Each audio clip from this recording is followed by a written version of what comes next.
Seguimos con debates Polianalítica a través del canal de YouTube de @Polianalítica, las redes sociales @Polianalítica, @Carlos Penaloza. En este recorrido que estamos haciendo, compartiendo con los distintos candidatos presidenciales, debatiendo sus ideas, planteando sus propuestas al país y además haciendo honor al nombre de nuestro espacio. Y tenemos a Antonio Eccarri, candidato que está en todas sus ruedas de prensa en estas últimas semanas hablando del debate y de la necesidad del debate.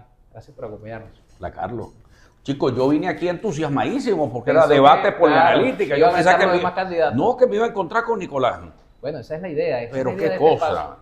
Nicolás me sigue huyendo. ¿Por qué Antonio Eccarri ha hecho tanto énfasis en una campaña que es muy corta? Estamos a menos de 40 días del escenario ya definitivo, el 28 de julio, en el tema del debate, porque los demás candidatos están enfocados en lo suyo. Algunos están recorriendo el país, otros están haciendo algunas visitas puntuales a los medios. Antonio Eccarri está hablando de un debate. Porque la democracia, Carlos, se hace con más democracia. La democracia no es un acto de esa leyenda que nos vendieron, de que la democracia se consigue cuando un presidente que a ti no te gusta se monta en un avión, como lo hizo Pérez Jiménez y su esposa, y se fueron más nunca, y entonces resulta que nació la democracia de golpe. No, la democracia no nace de golpe, la democracia nace todos los días. Y nosotros tenemos el inmenso esfuerzo de lograr que las elecciones no se conviertan solamente en un acto electoral, sino que sea un proceso de cambios en Venezuela. Yo quiero que haya cambio en Venezuela, pero el cambio no solamente va a venir con las elecciones, el cambio viene antes. Y uno de los cambios es que en Venezuela, a diferencia de todos los países del continente, de todos los países, en Venezuela no hay debate desde 1983. Es decir, la posibilidad que tú tienes de plantearle a un país quebrado y en emergencia, que tú digas qué es lo que vas a hacer con Venezuela, cuáles son tus planes y cuál es tu capacidad real y tu liderazgo en defender esos planes. Bueno, eso solamente se consigue en el debate. Y por eso nosotros insistimos en la idea del debate. Porque es demasiado importante, no es un tema solamente de decirnos cuatro cosas unos con otros. Fíjate no es que el debate Biden, para descalificar, ¿no? No, es el no, debate no. para contrastar el ideas. debate, precisamente, va a haber gente que va solamente a descalificar a los debates porque no tienen ideas. Pero los que tenemos ideas y los que tenemos plan queremos confrontarlos. O sea, quien tiene una idea y quien tiene una convicción es capaz de confrontar esa idea y esa convicción con quien sea. Porque además un debate es el inicio de la convivencia democrática civilizada.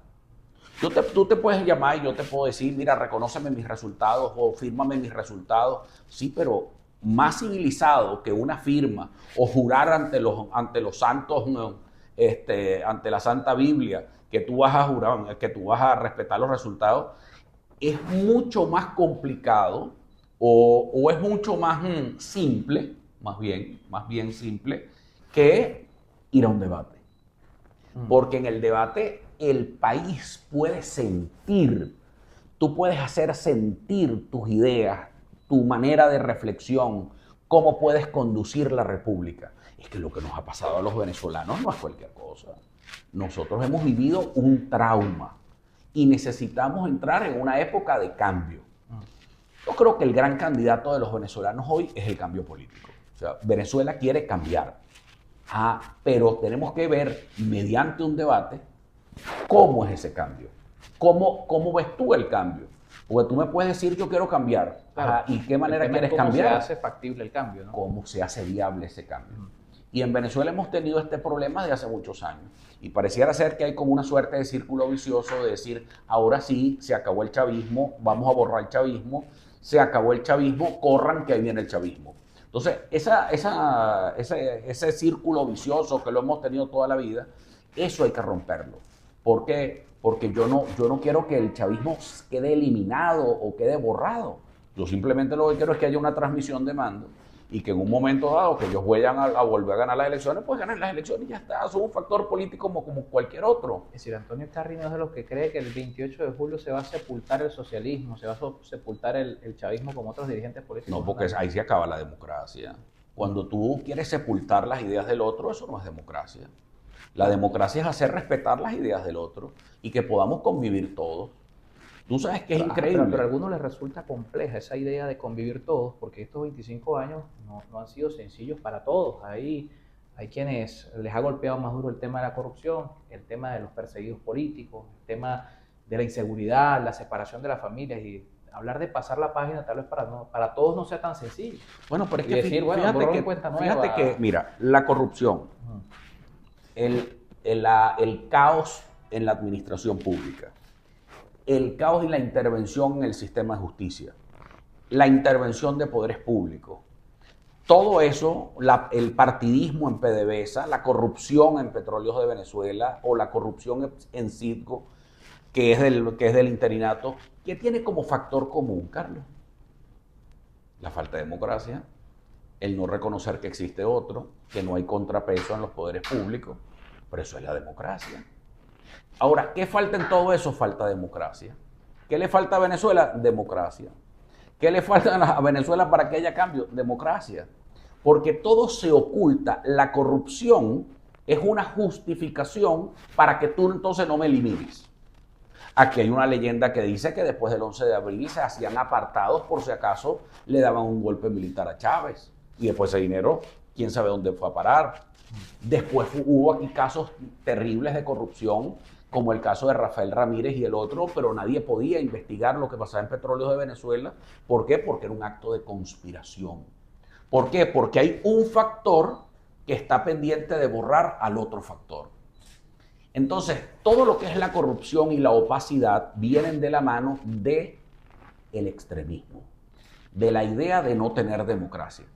Entonces, cuando tú tienes democracia es cuando tú tienes en un parlamento, yo puedo tener sentado a Diosdado Cabello y a María Corina Machado. Antonio Carri ve eso posible, porque en la calle no se ven en la misma ciudad, pero no juntos. Pero no revueltos. Eso es posible. Eso es posible, es totalmente posible. ¿Cómo se logra ese Con camino? madurez, seriedad, con responsabilidad y teniendo un presidente que conduzca la democracia, donde le pidas a los dos que le bajen dos. Pero eso, para que eso sea posible, es más, te voy a decir, para superar el hambre en Venezuela, nosotros necesitamos, a juro, necesitamos que haya esa convivencia. Porque si no hay convivencia, no hay paz. Porque la paz no es rendición, cuidado. La paz no es sumisión. La paz no es arrodillarte frente al otro. La paz es que tú y yo podamos convivir, tú estés contento, estés satisfecho y yo también. Que yo entienda que tú piensas diferente a mí, pero bueno, que podamos convivir exactamente igual. Que tú puedes ser del Caracas y yo pueda ser del Magallanes y no tenemos ningún tipo de problema. Problema vamos y vamos al estadio. Pero ya está, hasta ahí llega la diferencia de los venezolanos. Ahora, el problema es que nosotros, y históricamente hablando, Venezuela ha estado presa de un debate entre dictadura y anarquía. Entonces, si no tenemos dictadura, entonces va a haber anarquía. Si no hay anarquía, entonces tiene que haber dictadura. Eso tenemos nosotros que borrarlo del mapa, tenemos que superarlo. Es decir, y la única manera de superarlo es para que la gente tenga los 3 platos, es más, para hablarte lo más sencillo posible, Carlos. Para que la gente tenga los 3 platos de comida, puedas tener un solo trabajo, puedas tener una buena remuneración y puedas tener eso, tiene que haber democracia en Venezuela, tiene que haber paz, tiene que haber convivencia, porque si no, aquí no va a invertir nadie. Y hoy estamos ante ese mismo escenario, esa analogía que dice Antonio Carri. Nos estamos debatiendo nuevamente entre dictadura y anarquía. Los dos polos que hoy están en conflicto el 28 de julio, ¿significa alguno de esos dos caminos? Sin duda alguna. Siempre el extremismo está jugando a eso.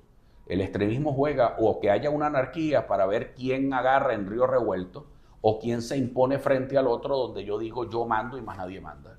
Siempre se juega eso y siempre van a haber factores y en la historia de la humanidad siempre lo hay y en la historia de los continentes, en la historia de todos los países siempre han jugado a eso. Ahora, los países salen adelante, los países se desarrollan y superan la pobreza y superan la ruina cuando entienden la convivencia y cuando entienden que la convivencia no es sumisión al otro, que la convivencia es respetarnos unos a los otros.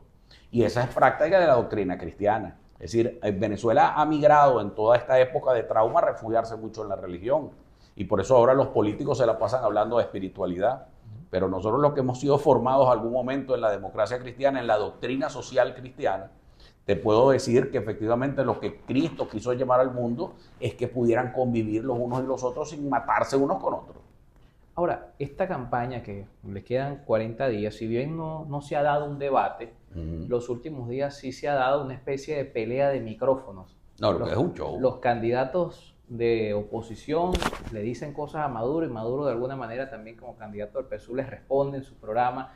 No es un debate, pero de alguna manera se ve que Nicolás Maduro está escuchando y está viendo las distintas posiciones de los candidatos de oposición incluso la campaña llegó al punto de que convertirse en una gallera, porque ya hablamos del gallo Literal. pinto, del gallo fino, de las escuelas, todo esto que de alguna manera, ¿cómo lo ve Antonio Care? ¿Le pone sabor a la campaña o le resta seriedad? Porque bueno, yo creo país que no está debatiendo ideas, sino escuchando a los candidatos de llamarse gallos, patarucos, bueno, pero yo creo que eso es muy folclórico en Venezuela, porque recuerda que en Venezuela una de las culturas o de los juegos más emblemáticos que ha habido en nuestra historia es precisamente las galleras, ¿no? Bueno, pero yo creo que fue el punto de inicio de comenzar la solicitud del debate presidencial. Yo creo que en Venezuela, en una de nuestras etapas, esto debería ser que nacer de estas elecciones en un proceso tan difícil como este, que comience a haber ese debate presidencial y ese debate presidencial se haga obligatorio cada vez que hay una elección de un cargo público en Venezuela. Es decir, sea municipal, sea de gobierno, sea de Asamblea Nacional, sea de todo. Porque no solamente es que te pares frente a una tribuna y decir, yo prometo. No, ya va, yo prometo. Ajá, ¿qué hacemos con los servicios públicos? ¿Tú crees en la privatización de los servicios o no? ¿Tú crees que deben estar las empresas privadas o no? Yo quiero dar el debate con Nicolás Maduro sobre el tema de las empresas básicas de Guayana. Yo quiero dar el debate con Nicolás Maduro sobre el tema PDVSA y la política petrolera nacional. Yo tengo una propuesta de política petrolera que viene, imagínate, del legado de Arturo Uslar Pietri de 1943 y la ley de Medina que permitía la participación del sector privado. Ahora, yo quisiera discutir también con otros candidatos, por ejemplo, con Edmundo González. A mí me encantaría discutir el tema de Citgo. Y yo creo que él, que representa a quienes actuaron o siguen actuando en nombre de la República de manera irrita en el asunto de Citgo, yo creo que él le debe una explicación al país. Por lo menos él debería estar pidiendo esas explicaciones. Si yo fuera él, inmediatamente pediría explicaciones sobre el tema de Citgo. Porque quien no pide explicaciones, pues termina siendo cómplice. Como el caso de Nicolás. Nicolás, si él no pide explicaciones, si Nicolás no hace lo que tiene que hacer ahorita, también va a ser cómplice de lo que pasa en Citgo. A mí me parece que su actuación ha sido tibia, la de Nicolás. Y la de Jorge también. Han sido muy tibios en la defensa de Citgo. Entonces, bueno, le echan la culpa a la MUT y hasta ahí. No, ¿y dónde está? ¿Por qué tú no exhortas a los demás gobiernos porque es un gravísimo precedente que te vayan a embargar bienes de Venezuela en el exterior? Pero el tema de Citgo parece complejo porque vemos a la oposición. La oposición dice es culpa del gobierno y el gobierno dice es culpa de la oposición. Pero al final el activo está ahí a riesgo del 15 de julio. Y es gravísimo porque es la primera vez que a Venezuela en toda su historia le vayan a embargar unos bienes. Pero además no me embargan porque yo no tenga la capacidad de pagar, sino que me embargan porque no puedo pagar en razón de una sanción. Imagínate tú el estado de indefensión. O sea, a mí me puedes embargar tú. ¿Por qué me puedes embargar? Bueno, me puedes embargar porque yo no tenga cash, pero eso sí, eso es gravísimo. Porque fíjate, Argentina entró hace unos años en un default, es decir, no tenía el flujo de caja para pagar sus bonos de la deuda y habían sido captados esos bonos de la deuda argentina por los que eran como una especie de zamuros financieros que estaban a la casa pues de la deuda argentina. Ajá, pero resulta ser, tú te imaginas que comiencen a embargar a empresas argentinas en los Estados Unidos porque Argentina caiga en default. Eso es gravísimo. O sea, esto es un gravísimo precedente. Por eso mi carta al presidente Biden, es decir, hay que tener mucho cuidado porque, es que ahorita fregar a Venezuela es fregar a Maduro. Pero es que no estás fregando a Maduro, estás creando un precedente gravísimo de cómo puedes tú ocupar bienes de un Estado. Porque al final son bienes venezolanos. Entonces, tú dices, pero es que es alter ego. No, pero es que tú tienes una cantidad de cosas, que es el velo corporativo, que te protege de una cantidad de eventos. Pero resulta ser que ahí es donde viene... Una cosa es el Estado y otra cosa es la empresa. Pero resulta ser que esto se confunde cuando las deudas del Estado venezolano van contra esa empresa, que es lo que está ocurriendo. Es decir, las deudas que no tienen que ver con Citgo van contra Citgo porque son un activo del Estado venezolano. Pero esas deudas yo no puedo llegar a un convenimiento de pago con ellas porque no puedo hacerlo porque hay una sanción. Entonces es gravísimo lo que está ocurriendo allí. Pero ¿qué ha ocurrido esto? Aquí hay responsabilidad de todos. Para mí es que son culpables los dos. Lo que dice la MUD del PSUV es verdad. Es decir, son deudas contraídas de manera ilegal durante los gobiernos del PSUV. Pero lo que dice el PSUV de la MUD también es verdad.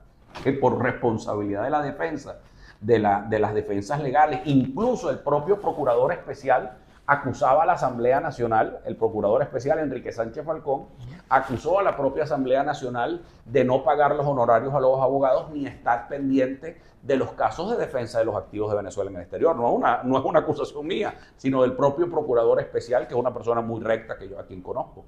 Entonces, esta situación es gravísima. Es gravísima de precedente para Colombia, es gravísima de precedente para Brasil, porque son intereses también. Entonces a Petrobras en algún momento lo van a embargar en otro país. Esto es gravísimo. Pero además por un problema que tienes con un gobierno, no con el Estado. Aquí hay que separar dos cosas. Tú estás sancionando a Maduro, pero aquí sancionaste al Estado venezolano.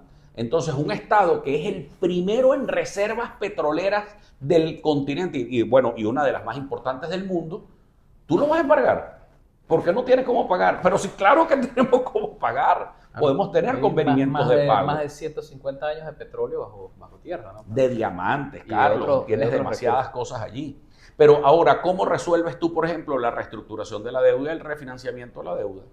A mí me encantaría llevar eso a un debate. Claro. Bueno, pero allí pareciera que el primer paso es la legitimidad del Ejecutivo. Mira, ¿no? yo te aseguro. Que pueda tener la capacidad de representar al país. Que la refinanciación de la deuda venezolana, tú pones a todos estos candidatos de anime que hay ahí, tú pones a todos estos candidatos allí, incluyendo a Maduro y a Edmundo y a todos estos cargos. Mira, tú los pones a todos y te aseguro que más de uno va a patinar. No saben ni qué es refinanciamiento de la deuda. Por eso es que yo quiero debate. Hablando un poco del debate, y que es la idea además de este programa, no solamente de este espacio que hemos creado en el canal de YouTube, no es solamente para hablar de la dinámica nacional que, bueno, siempre ocupa tiempo, es para que la gente pueda escuchar un poco las ideas. ¿Cómo es ese país que está viendo Antonio Eckarri, que ya nos ha dicho en distintas alocuciones a lo largo, y ha dicho de frente que quiere ser candidato presidencial, ha planteado frontalmente su aspiración, que está buscando construir el centro, $2.500 para los maestros, un salario de $400 en los primeros 4 años de su gobierno? Ha dicho que de llegar va a ratificar a Vladimir Padrino López en el Ministerio de la Defensa. Pero ¿cómo ve posible o cómo ve primero Antonio Eckarri ese país que va a recibir? Porque mucho se dice de lo que se puede hacer, pero también hay que tener en cuenta lo que se va a recibir, ¿no? Se va a recibir un país con esta situación, en el caso de Citgo, de lograrse algún acuerdo político que pueda extender en el tiempo la protección que hoy tiene por el gobierno de los Estados Unidos, pero aparte de eso recibe un país con una situación económica compleja, una industria petrolera que no está en su mejor momento, una situación social también bastante compleja. Y política, bueno, también. Bueno, primero es que los venezolanos no hemos valorado todavía el inmenso daño y la justa dimensión del daño que se ha causado durante todos estos años. Yo creo que una de las cosas más graves no solamente es la circunstancia económica, ni la circunstancia social, sino las circunstancias familiares y personales de los venezolanos. Yo creo que aquí hay un grave daño psicológico que todavía no lo hemos valorado en su justa dimensión. O sea, hay un problema muy grave, Carlos, en Venezuela. Aquí hay un problema de fondo gravísimo. Es decir, tú tienes un problema, uno, de oscuridad en las cifras del Estado venezolano. Tú no sabes todavía cuánto es el daño al sistema eléctrico. Se estima, por la investigación que existe, que lo que se está generando ahorita son 10.000 megavatios. Eso se estima, pero es que todo es estimación, porque el gobierno de Maduro más nunca publicó cifras.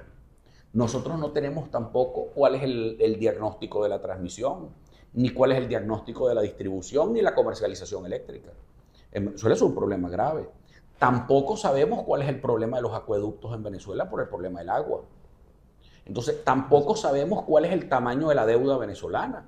Se estima, pero por factores externos, que son 165.000 millones entre deuda de PDVSA y deudas de bonos soberanos de la República. Es decir, recibe un país oscura. A oscuras, vamos a recibir un país oscura. Entonces el presidente pero además vas a recibir un país en conflicto. Entonces tú tienes que lograr desde el día 1 un pacto de Estado con todos los poderes públicos, con el presidente, el CNE, evidentemente tiene que estar ahí, el fiscal general de la República, el contralor general, el defensor del pueblo, el presidente de la Asamblea Nacional, el expresidente de la República en ese momento. Tú tienes que firmar con todos un gran pacto de Estado sobre temas de los que nos debemos poner de acuerdo. ¿Para qué? Para que nadie tranque a nadie y se destrabe esta crisis tan horrible en que ha llevado a Venezuela el conflicto. Porque así como todos queremos cambio, el gran obstáculo del cambio es el conflicto. Es decir, si tú no desatas el nudo del conflicto, vamos a seguir pasando hambre, miseria y desolación. Entonces, no se trata de sustituir los actores del conflicto por otros actores del conflicto. Se trata de desanudar el conflicto. Eso es demasiado importante. Eso resuelve lo político. ¿Qué pasa con lo social? Porque este es un país... Pero es que si tú no resuelves eso, no vas a poder resolver los problemas sociales. Y te voy a explicar por qué, Carlos. Fíjate. La problemática social venezolana, que además tú sabes muy bien que yo la conozco de primera mano porque me gusta hacer mi café presidencial, llegar donde está la gente, que te cuenten los detalles. Me comentaban estos días en Cumaná, se me acerca una muchacha muy joven con problemas de ceguera porque no la pueden operar de un tumor cerebral que tiene años, ese tumor la ha puesto ciega por falta de una resonancia, porque no tiene cómo pagar una resonancia. Es decir, el problema del colapso de la salud en Venezuela, que es parte de los problemas sociales, o el problema de malnutrición de los niños venezolanos, o cualquiera de los problemas sociales que tú simplemente con abrir esa caja de Pandora te vas a encontrar con miles, sí, pero tú necesitas flujo de caja para poder pagar esos programas sociales y para poder financiar y tener una mejor gerencia también de los programas sociales, pero de todas necesitas recursos. Ahora, esos recursos, ¿cómo los vas a conseguir? Con inversión. Por eso la nueva Venezuela, que es el plan sector privado. Absolutamente. Es En que todos los es sentidos. complejo, en todas partes. Porque el Estado venezolano está quebrado. Ese Estado rentista, petrolero, que fue creado después de los 70, ese Estado quebró. Es decir, que Nicolás Maduro no se equivoca cuando dice que Antonio Carri va a privatizar todo. Que él se disfraza de socialdemócrata, pero que es de la derecha. Es que el que quedó, bueno, es que fíjate que a mí me encantaría debatir con Nicolás sobre eso. Porque eso dijo. No, es que a Nicolás el problema es que yo le reviso su presupuesto público y él va a quedar más de derecha que yo. Yo nunca he sido un hombre de izquierda, y eso sí lo puedo dejar muy claro, y toda la gente sabe, he sido presidente de la Fundación Arturo Uslar Pietri, que lo que menos tenía era de izquierda, por supuesto, pero un hombre muy sensato. Ahora, el problema es un problema de derecha-izquierda, el problema es de sensatez. ¿Tienes plata o no tienes plata? No la tienes. ¿Tienes plata o no tienes plata para recuperar la producción petrolera? No la tienes, entonces tienes que recurrir al capital privado. Porque si tuvieras plata en el sector público, entonces no tendrías necesidad de estar pidiendo y rogándole a los Estados Unidos que te den licencias para que entraran compañías privadas a PDVSA. Lo que pasa es que destrozaron a PDVSA. Claro. Entonces, ¿quién está privatizando aquí? Privatizó quien no supo manejar el Estado. Porque el Estado quebró y quien comenzó la privatización fue Nicolás. Entonces, el problema no es tampoco de culpa, el problema es dónde estamos y para dónde vamos. Entonces, ¿para dónde vamos? Uno, tenemos que hacer ese diagnóstico porque no se hace, no se tiene. Claro. Y una radiografía de la finanza pública. Una radiografía de la finanza pública que no se sabe. Y lo segundo, que es muy importante, es el debate hacia adelante. ¿Y qué vamos a hacer? Necesitamos de presencia del sector privado para que nos ayude a levantar la infraestructura. Hay un estudio de la Cámara Venezolana de la Industria de la Construcción de ya hace más de 4 años, donde se calculaban una suerte de 350 mil millones de dólares para levantar la infraestructura venezolana. Y eso es muy importante. Ahora, ¿dónde vamos a sacar esa plata? Esa la vamos a tener que sacar el sector privado porque el sector público no la tiene. Porque entonces nosotros no podemos quedar encerrados. Bueno, resulta ser que como yo no me quiero abrir al sector privado, entonces yo necesito quedarme aquí en ruinas y la gente pasando hambre y trabajando a necesidad. Aquí hay que superar los complejos y hay que buscar el sector privado para que te ayude. Claro, porque el sector público tiene que ser hotelero. Yo no estoy de acuerdo. ¿Vamos a hablar de privatizaciones? Claro. Yo creo que los hoteles en Venezuela tienen que ser privatizados. Pero allí entonces entra también una problemática, ¿no? Porque esa reingeniería del Estado va a significar, por ejemplo, desempleo, va a significar una disminución del tamaño del Estado. Pero que más el Estado hoy es el gran empleador del país. Pero que más desempleo, Carlos, que el que tenemos hoy. ¿Quién tú te sientes empleado de la administración pública trabajando por menos de $100? Porque eso es con todo y bonos de guerra. Por eso es que la gente eres empleado público y eres emprendedor. Ese es el problema de fondo que tiene Venezuela. Entonces, frente a esas necesidades, ¿qué creo yo? que hay muchas personas que pudieran tener mejores empleos en la empresa privada que en el sector público. Pero el sector público, pues tenemos que tenerlo bien pagado en Venezuela para que tus funcionarios no tengan que estar buscando coimas ni estén buscando desesperados porque no les alcanza la quincena ni por mercado. Entonces, ahí hay un problema de fondo y un problema de realidades. Si yo tengo que echar mano de políticas de izquierda, voy a hacerlo.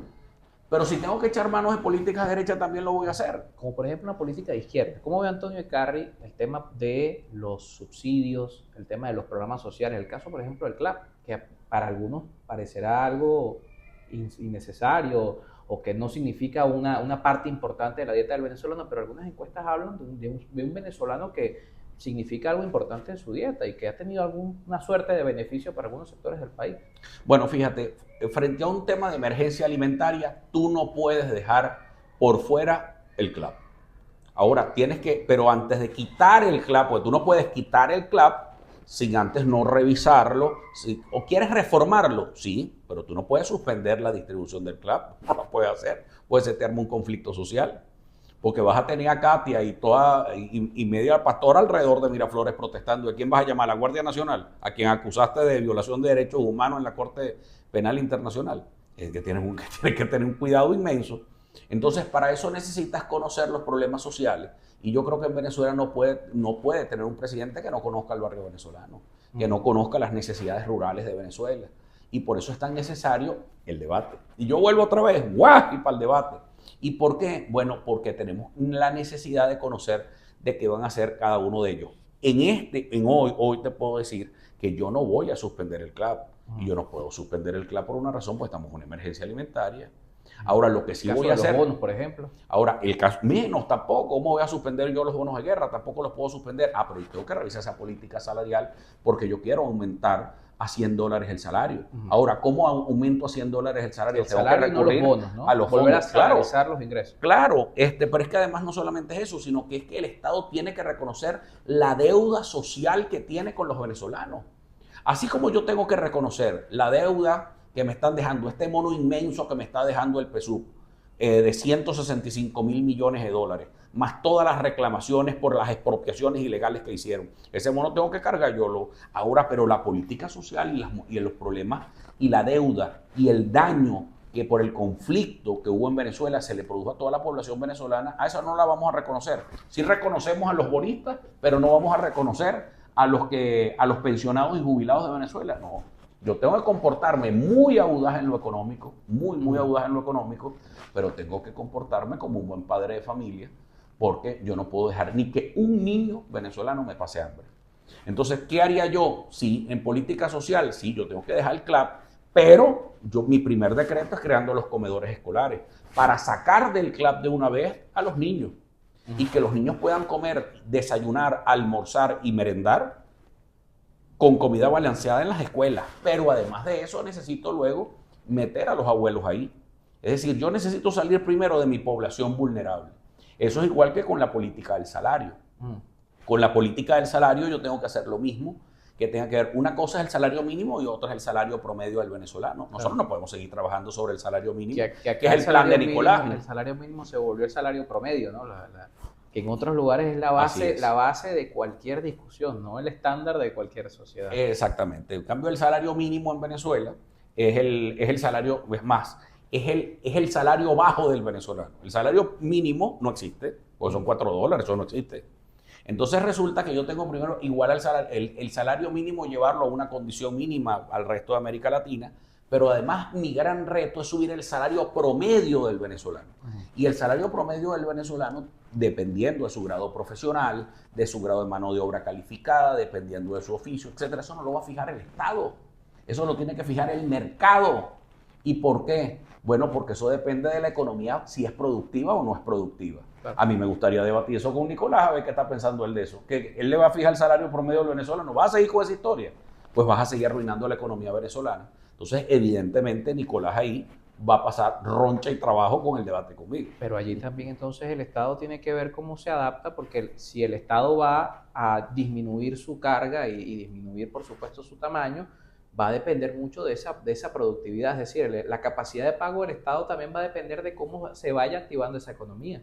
Pero es que evidentemente, Carlos, Porque el Estado venezolano tiene que depender de su sociedad, no la sociedad del Estado. Incluso para que haya democracia, necesitamos que la sociedad no dependa del Estado, sino que sea el Estado el que dependa de la sociedad a través del pago de impuestos.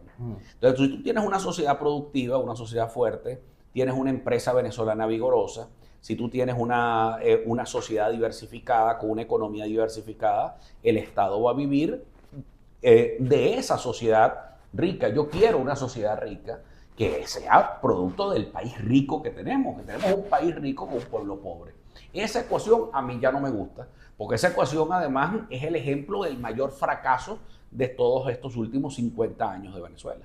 Bueno, ya nos queda poco tiempo para despedir esta campaña. Estos últimos días, por supuesto, van a seguir ocurriendo cosas. Hay mucha expectativa de que pueda ocurrir en las últimas semanas de esta campaña electoral, que ha sido atípica.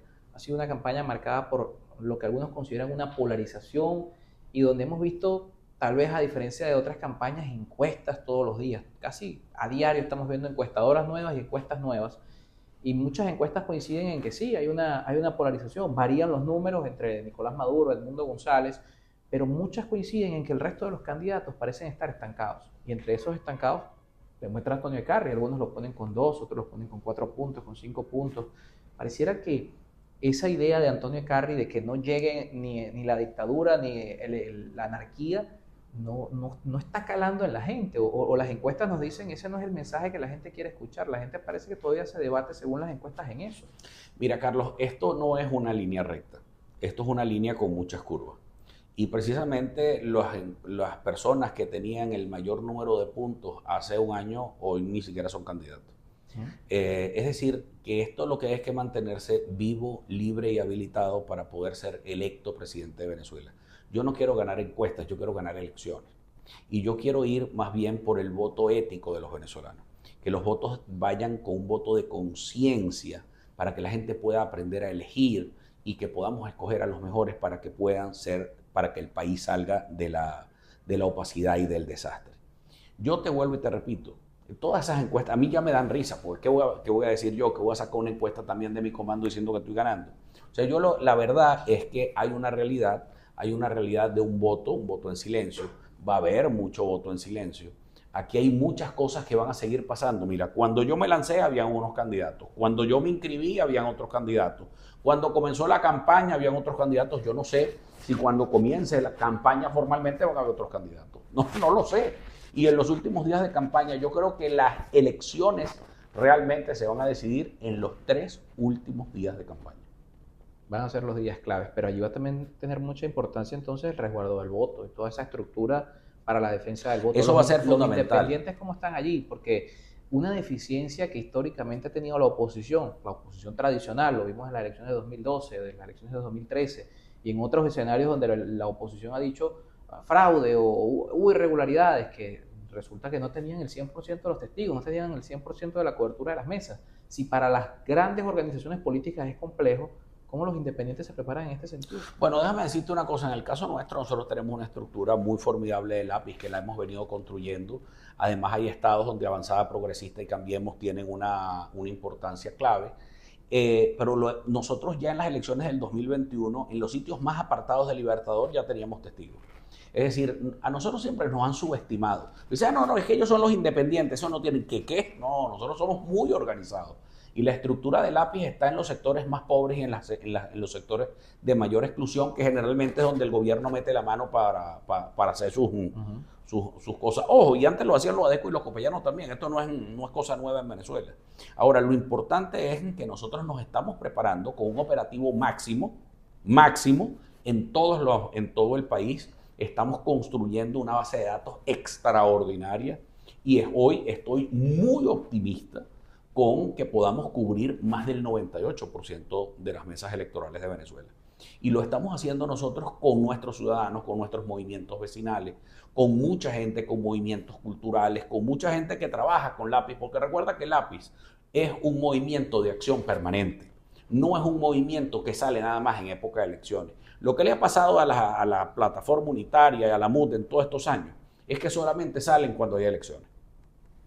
Pero nosotros no.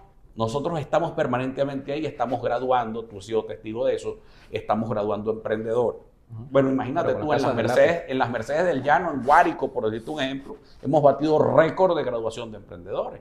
Y muchos de ellos son voluntarios nuestros para el trabajo, porque yo no les oculto tampoco que, porque nosotros no somos las hermanitas de la caridad, ni somos los jesuitas, nosotros somos una organización política que tenemos una fundación, no le exigimos carné político a nadie para participar en un curso de esto, pero mucha gente sale comprometida con nosotros. Y esos líderes emprendedores hoy son testigos electorales. Mi reto, por supuesto, es prepararlos para que sean testigos electorales. Claro. Es decir, no me faltan nombres, me falta, por supuesto, un proceso de formación grande, invasivo, pues, por decir algo, en toda Venezuela. Pero hoy por hoy yo me siento muy orgulloso del operativo que tenemos y que vamos a tener preparados para el próximo 28 de julio. Y tengo una esperanza muy fuerte que el día 28 de julio, que el cambio en Venezuela, para que sea viable, va a ser sorpresivo. Si no, no es viable. Dice Antonio Eckarri que quiere crear un voto consciente, un voto de que la gente entienda más allá de un eslogan, de una consigna, que es un voto por ideas. ¿No le preocupa a Antonio Eckarri que ese mensaje cale y que aglutine unos votos que le resten posibilidad al cambio? Es decir, que Antonio Eckarri quede el 28 de julio como el que dividió los votos. No, es que mis votos no dividen, mis votos suman, porque yo a quien le estoy quitando votos es a la abstención. Yo no le quito votos a ninguno de los partidos de la MUD. ¿Tú has visto que yo ande cazando dirigentes de la MUD en alguna parte de Venezuela para que se vengan conmigo? Yo no ando en eso. Yo lo que ando todos los días es buscando de ese venezolano, que es una inmensa mayoría, que no se siente identificado ni con el PSUV ni con la MUD. De ahí es que se nutre mi votación. O sea, mi votación yo no se la quito a nadie. Más bien puedo decir lo contrario. Es decir, hay mucha gente que vota en contra de Maduro. Y que bueno, si Antonio Eckarri no existiera, esa votación se va a la abstención. Y eso es lo que ha pasado en Caracas durante años, cosa que la MUD nunca entendió. Antonio, gracias por acompañarnos. Gracias, y ojalá que el debate, chicos, me trajeron engañado para acá. Porque yo pensaba que me iba a encontrar con Nicolás. Esa es la idea, que nuestro espacio pueda dar un antecedente y que podamos entonces llegar a un debate, que ojalá los candidatos realmente puedan verse las caras, todos. Claro, todos, sin excepción, que vayan todos. Esa es la idea. @polianalítica, @Carlos Penaloza en nuestras redes sociales. Recuerden que el resto de las entrevistas a los candidatos está disponible en el canal de YouTube.